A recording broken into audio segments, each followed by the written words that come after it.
Along the road to awakening, we have 4 companions that join us. They wait for us within our hearts and minds to aid us in our practice and along the way to enlightenment. Yet, as with all things, they manifest their opposite.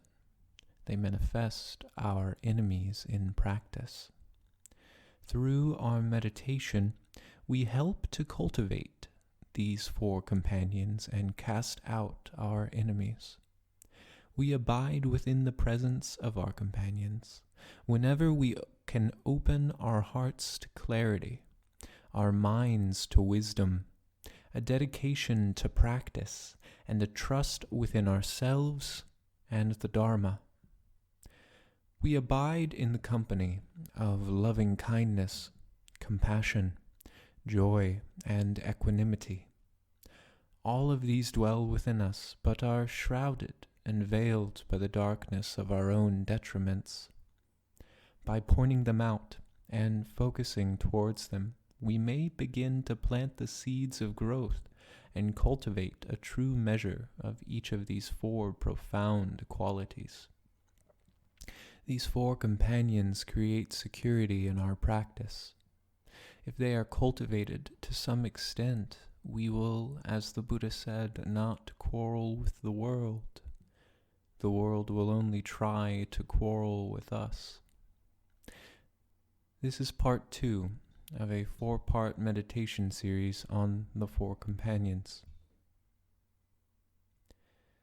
We begin by getting into the meditation position, whether it be on a cushion, on a chair, standing, lying down, or in the cross-legged position on a cushion, whatever is most comfortable for you.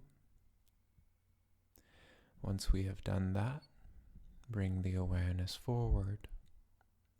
Come into the body. Find a balance. And for the time being, keep your focus and awareness on these words.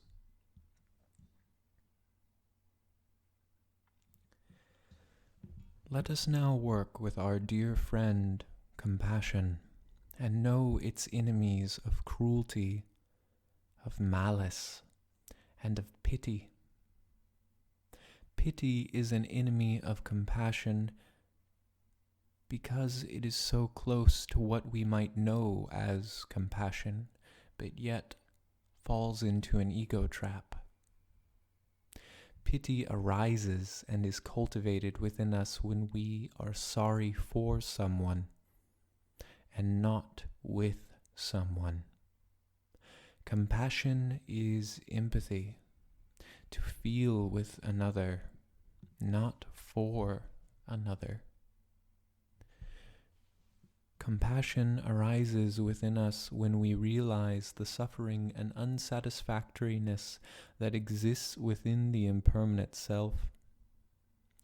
While the pleasures of the material world can be enjoyable, they are fleeting, and the joy we feel only leads to suffering. If we can see with great clarity all of these unsatisfactory states that arise in us constantly, our likes and dislikes, our regrets, resentments, fears, recognizing that everyone is subject to all of these, we can cultivate compassion. In all of this, ego is the root of our concerns and is the main enemy of each of the 4 friends and of compassion. To be able to develop and cultivate a true spirit of compassion in our hearts and in our true person, we must diminish the ego and see the ego for what it truly is. We must feel love not for other people but with other people. We must feel sorrow with other people. We must feel joy with other people, not for them. To feel it for them is the ego getting in the way and tainting an otherwise pure thing. But when we learn to let go and direct our attention to this all-prevailing suffering and impermanence, to which every living thing is subject, not only can we understand the universality of the entire practice of compassion, but also that our own suffering has little to no significance other than as the object of our own impermanent ego. Then compassion arises and is cultivated, and our will and determination to bring an end to all of our suffering gains the necessary merit, insight, wisdom, and strength needed to do just that. Let us sit now on this great aspect of compassion, of feeling with others.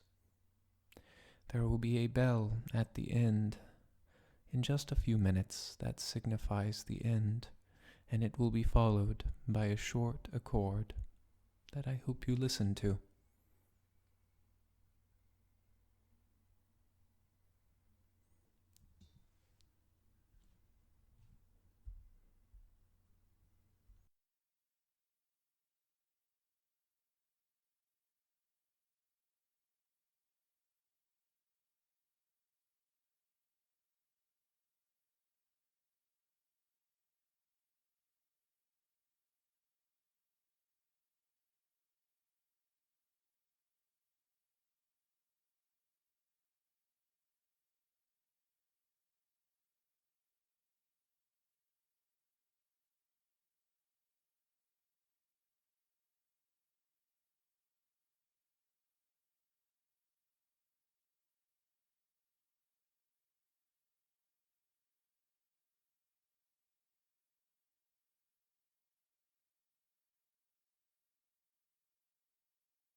Thank you for sitting with me on this second of a 4-part meditation on the 4 companions. If you find joy and peace in this content, please consider donating even $1 to me on Insight Timer or supporting me on my Patreon at patreon.com/silasday. To make more of this content possible, every little bit helps. Thank you, and have a wonderful day.